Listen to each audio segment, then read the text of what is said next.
नए साल में महसूल विभाग ने इटला एवं गुंजखेड़ा घाट से रेती की चोरी करने वालों पर कार्रवाई करते हुए नदी के पात्र में प्लास्टिक के ड्रम पर बनाई गई बोट को जब्त करने के लिए मोटर बोट का वापर किया, जिससे रेती चोरी करने वाले बोट वही छोड़कर भागने में सफल हुए, लेकिन उनके अवैध सभी साधन जब्त कर लिए गए।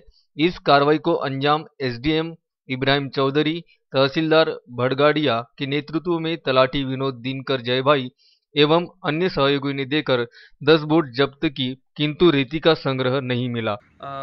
देवळी साईड आणि पुलगाव साईडचे बोटी जे रेती घाटामध्ये रेती उचल करण्यासाठी उपसा करण्यासाठी आलेले होते, तर त्यांच्यावर कारवाई करण्यासाठी एसडीएम सर श्री इब्राहिम चौधरी व येथील तहसीलदार श्री भळगटिया सर यांच्या मार्गदर्शनाखाली आज ही कारवाई चालू आहे। आणि रेस्क्यू टीमची जी बोट असते, स्ट्रीमर बोट, त्याने बोटी ओढून आणत आहे नदीकाठी। अजून तिथं 15-20 असण्याची शक्यता आहे। पूर्ण म्हणजे बोरगाव धांदेपर्यंत जे आहे वाढलेला तो पट्टा तिथपर्यंत पसरलेला आहे। मुद्देमालाची काही सध्या जप्त नाही केली। इथल्या इकडच्या ज्या अमरावती साईडचे नदीकाठ आहे तिथे काही मुद्देमाल काढून ठेवलेला नाहीये, पण पुलगाव देवळी साईडचा जो काठ आहे त्या साईडला खूप सारा मुद्देमाल काढून ठेवलेला आहे।